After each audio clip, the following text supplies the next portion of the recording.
नमस्कार, मैं हूं विवेक और आप देख रहे हैं आपकी आवाज।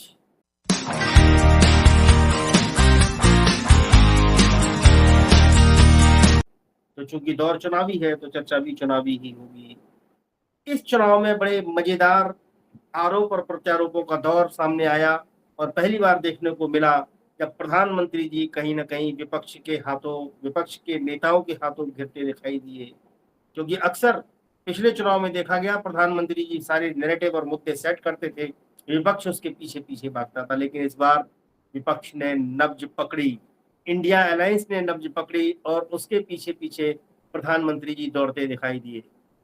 बात शुरू आरक्षण को लेकर के, संविधान को लेकर के और सबसे पहले कहा गया कि 400 सीटें भारतीय जनता पार्टी ने कहा कि अब की बार 400 पार। उनके तमाम नेताओं से पूछा गया 400 पार क्यों चाहिए?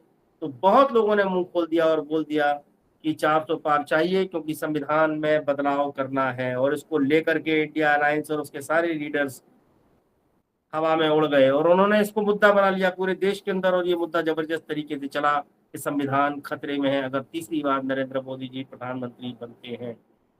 मसला इतना ही भर नहीं था, इसके बाद बातें आगे बढ़ती गईं और फिर ये हुआ कि आरक्षण खतरे में है और आरक्षण के नाम पर जितना पिछड़ा और दलित वोट था वो सारा इकट्ठा हुआ और इंडिया अलायंस को शिफ्ट हुआ और पहली बार ऐसा हुआ जब पिछड़ों का वोट दलितों के साथ इकट्ठा होकर के इंडिया अलायंस को गया, चाहे वो यूपी की समाजवादी पार्टी हो। यूपी की राजनीति के बारे में कहा जाता है कि कभी भी समाजवादी पार्टी का वोट और बहुजन समाज पार्टी का वोट आपस में मर्ज नहीं हो सकता, लेकिन इस बार ये भी ऐतिहासिक क्षण देखने को मिले जब समाजवादी पार्टी के लिए बीएसपी का वोट ट्रांसफर होता दिखाई दिया। संविधान खतरे में है और आरक्षण खतरे में है इसको लेकर के। अब इस पर पलटवार करते हुए प्रधानमंत्री जी ने एक नया दांव खेला और उन्होंने कहा कि ये इंडिया गठबंधन के लोग सारा आरक्षण मुसलमानों को दे देना चाहते हैं। पिछड़ों और दलितों का जो मुसल आरक्षण है उसको छीन करके मुसलमानों को दे देना चाहते हैं। यही नहीं, उससे 2 कदम आगे बढ़ कर के उन्होंने कहा कि अगर हमारी सरकार आई तो हम मुसलमानों का सारा आरक्षण खत्म कर देंगे। मेरी जानकारी के अनुसार इस्लाम में जातीय व्यवस्था नहीं है। फिर क्या जातिगत आधार पर आरक्षण दिया जाता है? चूँकि आरक्षण का जो क्राइटेरिया है वो यही है कि सामाजिक, आर्थिक और राजनीतिक आधार पर जो भी पिछड़े लोग हैं, उनको आरक्षण की श्रेणी में रखा जाएगा। क्या मुस्लिम समुदाय इस कैटेगरी में आता है? इस पर और भी लंबी बहस हो सकती है, चर्चा हो सकती है। सबको समझने के लिए हमारे साथ आज भी मौजूद हैं शशि शेखर जी, वरिष्ठ पत्रकार हैं। कई मैगजीन्स में और कई अखबारों, बड़े अखबारों में उन्होंने काम किया है, टेलीविजन के लिए तमाम आर्टिकल लिखे हैं। शशि शेखर जी हम लोग के साथ में, उनसे समझने का प्रयास करेंगे। शशि भाई, सबसे बड़ी चीज तो ये कि क्या आरक्षण मुस्लिम समुदाय को, जो एक क्राइटेरिया है आरक्षण का कि जाति, सामाजिक, सांस्कृतिक और आर्थिक आधार पर आरक्षण दिया जाता है, तो क्या जातीय आधार पर आरक्षण पाने का हक है मुस्लिम समुदाय को? सबसे बड़ा सवाल तो ये खड़ा होता है शशि भाई।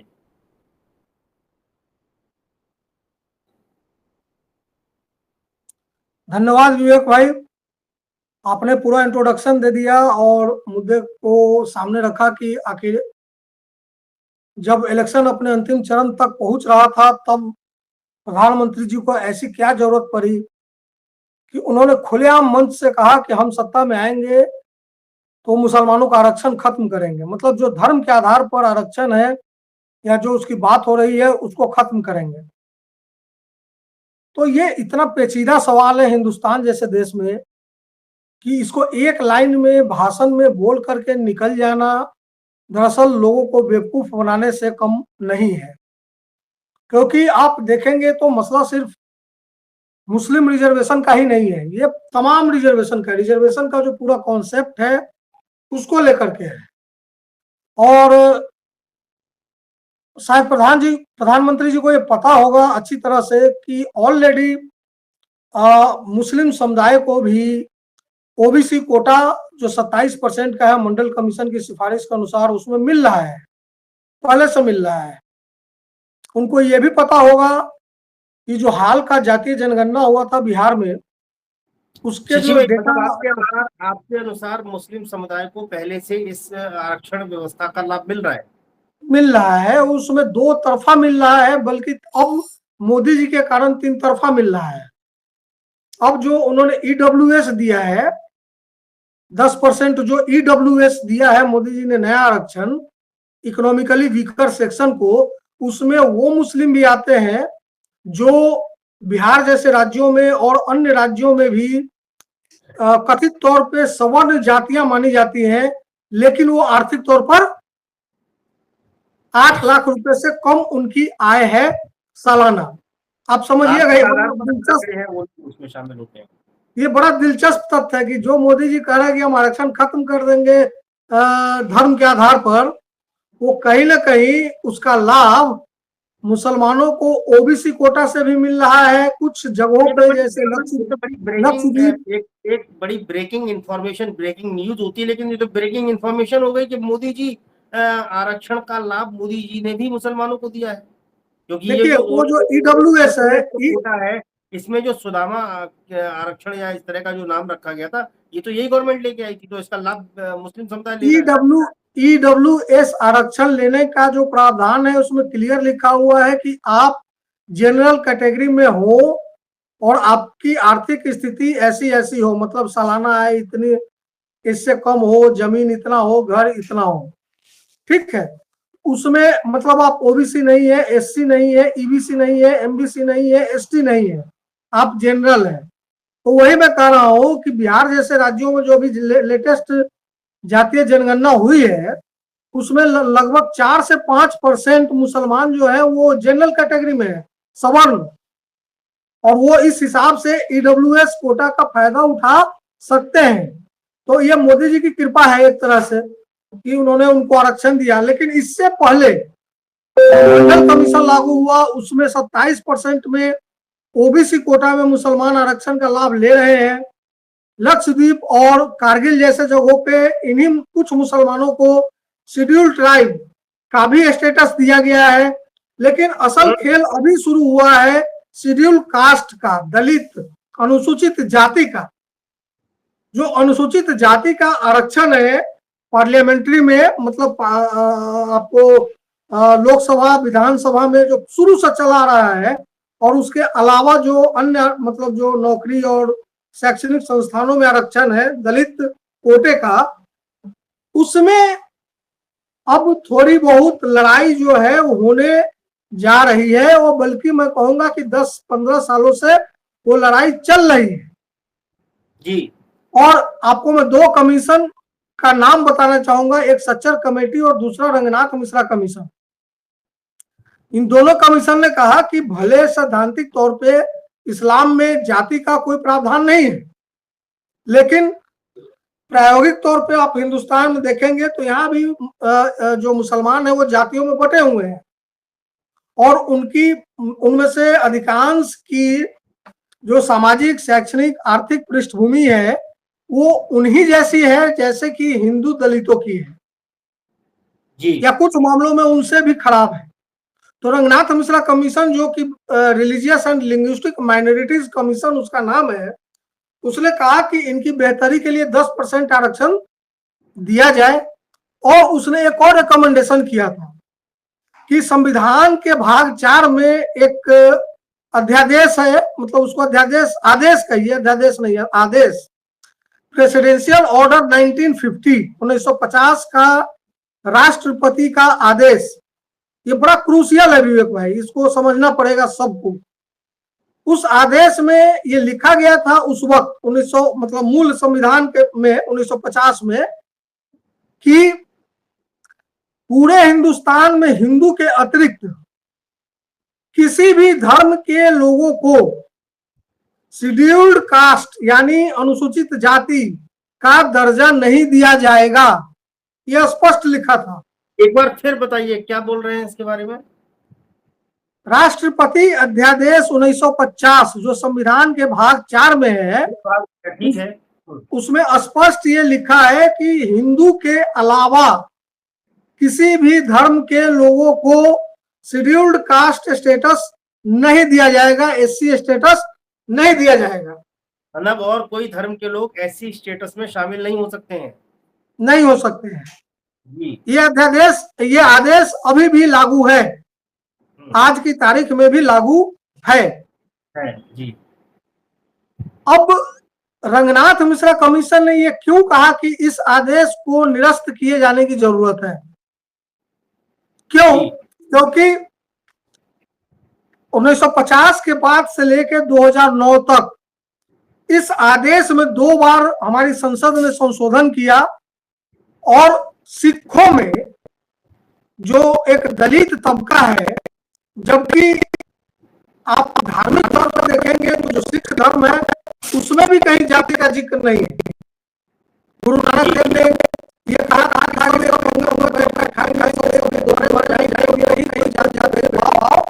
नहीं होगा, लेकिन प्रायोगिक तौर पे ये जातिगत भेदभाव पंजाब में या अन्य जगहों पर सिखों के बीच है। वो दलित है, उनको कहा जाता है।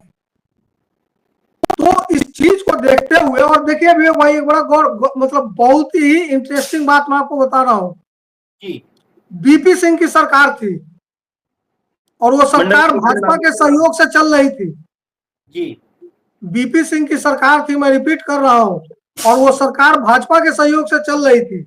मैं एक चीज और बता दूं, वो वर्ष था 1989 1990 में प्रकाश अंबेडकर, जो भीमराव अंबेडकर के पोते हैं, उनके पहल पर विश्वनाथ प्रताप सिंह जो हमारे प्रधानमंत्री थे, जिनकी सरकार भाजपा के समर्थन से चल रही थी, उस सरकार ने संविधान में संशोधन करते हुए ऐसे हिंदू दलित जो बुद्धिस्ट बन गए थे, बौद्ध धर्म को जिन्होंने अपना लिया था, आप समझिएगा यहाँ क्या खेला हुआ है। जिन्होंने ऐसे हिंदू दलित या हिंदू के अन्य लोग जिन्होंने बौद्ध धर्म अपना लिया था, उनको नियो बुद्धिस्ट कह के, नव बौद्ध कह करके शेड्यूल्ड कास्ट का स्टेटस दिया गया, आरक्षण का फायदा दिया गया, और इसके लिए 1950 के राष्ट्रपति आदेश में संशोधन किया गया।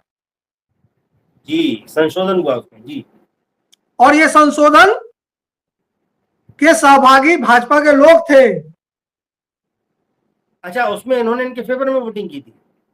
नहीं, वोटिंग हुई नहीं हुई मुझे ये बात याद नहीं है, लेकिन 1990 में संविधान संशोधन हुआ अगर होगा तो निश्चित रूप से वो वोटिंग हुई होगी, निश्चित तौर पर उस पर सहमति रही होगी, निश्चित तौर पर उस पर सहमति रही होगी। इसीलिए मैंने पहले कहा कि भाजपा के सहयोग से वो सरकार चल रही थी, और ऐसे हिंदू या अन्य धर्म के लोग जो बौद्ध धर्म में चले गए थे, आपको याद होगा उसी दौर में उदित राज ने लाल किला मैदान के आगे अपने हजारों समर्थकों के साथ मुंडन करा के और धर्म परिवर्तन किया था लाल किला मैदान में। तो मैं ये कह रहा हूं कि जो हिंदू दलित बौद्ध बन गए, उनको आपने एससी का स्टेटस देने के लिए 1950 के राष्ट्रपति आदेश में संशोधन किया। नरसिम्हा राव सरकार में या मनमोहन सिंह सरकार में, मुझे ठीक से याद नहीं है, सिख दलितों को एससी स्टेटस देने के लिए आपने उसी राष्ट्रपति आदेश 1950 में संशोधन किया। किस राष्ट्रपति आदेश में? जिसमें शुरू से यह लिखा गया था कि हिंदू के अलावा किसी को एससी का स्टेटस नहीं दिया जाएगा। ठीक बात हो गई जी। लेकिन आपने बौद्धों को दिया, उनको नव बौद्ध कहा, आपने सिखों को दिया। और नव बौद्ध कौन है? जो बौद्ध धर्म में भी आप जाएंगे तो जाति की परिकल्पना नहीं है जी, वहां जातीय भेदभाव नहीं है। लेकिन जो हिंदू दलित, जैसे बाबा साहब खुद भी चले गए थे, तो जो हिंदू दलित उधर गए, उनको चूंकि उन्होंने धर्म परिवर्तन कर लिया था, बौद्ध बन गए थे, तो कायदे से उनको दलित शेड्यूल्ड कास्ट का जो लाभ था, प्रॉफिट था, वो नहीं मिलना था जी। लेकिन वो मिले, इसके लिए भाजपा समर्थित सरकार ने, बीपी सिंह की सरकार ने संविधान में संशोधन करके और उनको एससी स्टेटस दिया। आज एक महान दलित चिंतक जो है, जो पत्रकार भी है, विचारक भी है, वेद मर्मज्ञ भी है, पता नहीं क्या क्या है। आप कहीं दिलीप मंडल की बात तो नहीं कर रहे हैं? अब मैं दिलीप मंडल जी की ही बात कर रहा हूँ। वो पिछले 3 महीने से ये कह रहे हैं कि मुसलमानों को रंगनाथ मिश्रा कमीशन की सिफारिश के अनुसार आरक्षण नहीं दिया जाना चाहिए, शेड्यूल्ड कास्ट स्टेटस नहीं दिया जाना चाहिए, इससे धर्मांतरण बढ़ेगा। अब मुझे ये नहीं समझ में आ रहा कि नियो बुद्धिस्ट कौन है। वो भी तो धर्मांतरण हुआ ना, धर्मांतरण हुआ। हाँ। जब तो मेरा कहने का अर्थ है कि आप सैद्धांतिक तौर पर पहले दलित हिंदू बुद्धिस्ट बन गए और उसके बाद ये हुआ कि उनको दलित कैटेगरी का कोई फायदा नहीं मिलेगा, संविधान का संशोधन हुआ और उनको मिलने लगा।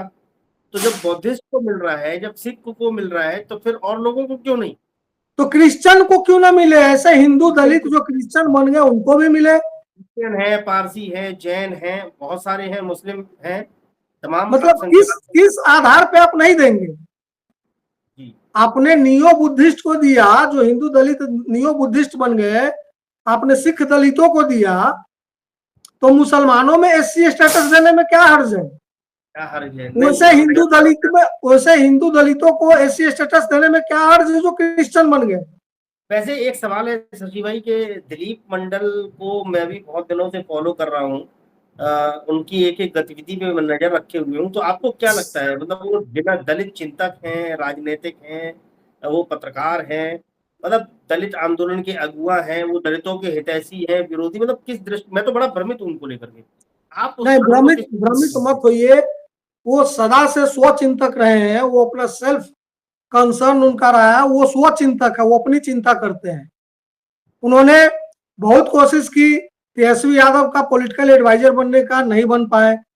उन्होंने बहुत कोशिश की पेरियार के नाम पे, द्रविड़ आंदोलन के नाम पर एमके स्टालिन के पास जाकर किताबें भेंट करके उनके पॉलिटिकल एडवाइजर बन जाने का, वो नहीं बन पाए। तो अब उनकी जो अंतिम उम्मीद है वो मोदी सरकार से बची हुई है, और शायद उनको अंदाजा है कि मोदी सरकार आएगी तो हमारा जो सोच चिंता है वो खत्म हो जाएगा।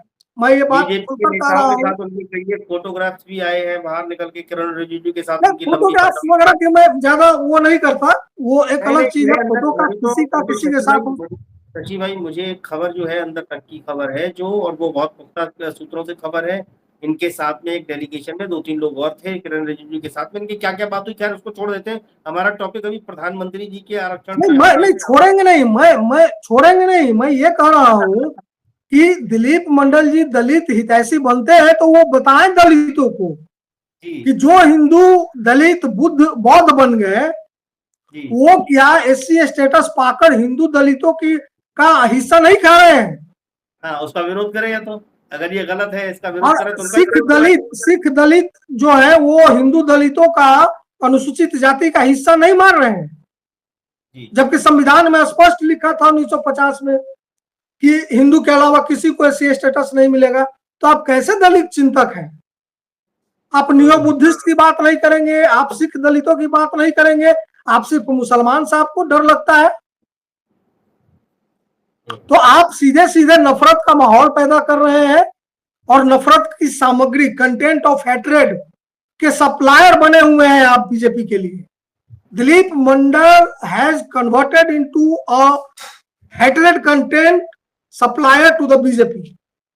जी, लोगों को गुमराह करने का काम वो करते हैं। नहीं, ये बीजेपी को हैट्रेड, घृणा फैलाने की जो सामग्री होती है उसके आपूर्तिकर्ता बने हुए हैं, सप्लायर बने हुए हैं, जिसका खुलासा और दावा उन्होंने खुद किया।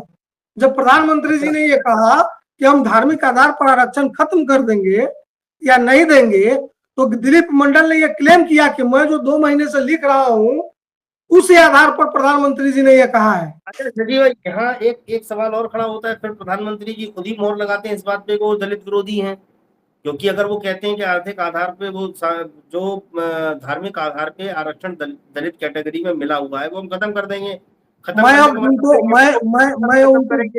फिर वो सिखों का भी खत्म करेंगे। मैं उनको दलित विरोधी नहीं कहूंगा, ये जरूर कहूंगा कि इंस्टेंट इंफॉर्मेशन के युग में उनके रिसर्चर्स ने इन बातों पर ध्यान नहीं दिया होगा। अगर ये आपका वीडियो वो सुन ले तो हो सकता है कि आगे से वो कभी इस तरह की बात नहीं करेंगे। या जो दलित चिंतक इस देश में है, जो दलित नेता इस देश में है, ये जो अनुसूचित जाति के लोग हैं वो इस चीज को, इस खेल को समझ लें कि एक तरफ जो बुद्धिस्ट बन रहे हैं, जो सिख बन रहे हैं, वो तो दलित का स्टेटस ले रहे हैं और दलितों की हकमारी कर रहे हैं, लेकिन जैसे मुसलमान की बात आती है, क्रिश्चियन की बात आती है, जैन की बात आती है, पारसी की बात आती है, आपके कान खड़े हो जाते हैं। ये क्या है? ये बेसिकली नफरत फैलाने का जो कंटेंट है, सामग्री है, वो सप्लाई कर रहे हैं दिलीप मंडल। सच्चाई से उनका कोई दूर तक रिश्ता नहीं है। दलितों के अगर वो हितैषी होते तो वो कहते हैं कि नियो बुद्धिस्ट को भी मत दो, सिखों को भी मत दो। और जो बीपी सिंह या नरसिम्हा राव की सरकार ने और बीपी सिंह की सरकार ने भाजपा के सहयोग से जो राष्ट्रपति आदेश 1950 में संशोधन किया है, उस संशोधन को रद्द किया जाए और ये एससी का स्टेटस सिर्फ और सिर्फ हिंदुओं के लिए रिजर्व रखा जाए। को नहीं मिलेगा। ठीक है, तो शशि भाई ओवरऑल अब इसको हम लोग अगर मोटा मोटा समझें तो ये आपके अनुसार विशुद्ध राजनीति है, राजनीतिक पैतरे हैं, षड्यंत्र है और घृणा की राजनीति फैलाने का षड्यंत्र है।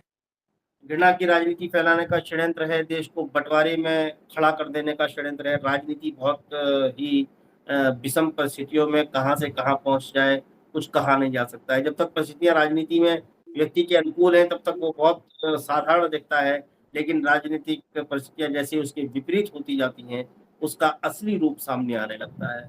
वो इस चुनाव में देखने को मिला कि एक तरफ उनके नेता कहते हैं कि अब की बार 400 पार और 400 पार संविधान बदलने के लिए प्रधानमंत्री जी को कैसे कैसे काउंटर करना पड़ रहा है, लेकिन अगर ये देखा जाए कि क्या वाकई में उनकी मंशा संविधान बदलने की है तो इस पे संदेह पैदा होता है। कई बार उन्होंने संविधान को अपने अनुसार इस्तेमाल किया है। इसका मैं एक उदाहरण दूंगा, दिल्ली में सर्विसेज का मामला जब था और लेकर के काफी दिनों तक सुप्रीम कोर्ट में केस चलता रहा, संवैधानिक पीठ ने उसका फैसला दिया कि संविधान के अनुसार व्यवस्था ये है कि दिल्ली के सरकारी जो अधिकारी हैं, दिल्ली की जो सर्विसेज का मामला है तो पूरा का पूरा एक चुनी हुई सरकार के अधीन आना चाहिए। आपने रातों रात उसमें संशोधन कर दिया, यानी आप उस संविधान के उन पहलुओं से हमेशा नफरत करते हैं और उसको हटा देना चाहते हैं जो आपके अनुसार फिट नहीं बैठते हैं। तो कहीं ना कहीं इस पे संदेह गहराया और ये चुनाव का एक बड़ा मुद्दा बना। शशि भाई ने इस पर एक विशेष प्रकाश डाला कि आखिर आरक्षण का पूरा मसला है क्या। इस पर अभी चूंकि बहुत लंबी बहस है, आगे भी करते रहेंगे बात। शशि भाई बहुत बहुत धन्यवाद आपका जुड़ने के लिए। अगले कार्यक्रम में शशि भाई के साथ एक बार फिर हम लोग मिलेंगे, तब तक हम लोग को दीजिए आज्ञा। नमस्कार। नमस्कार।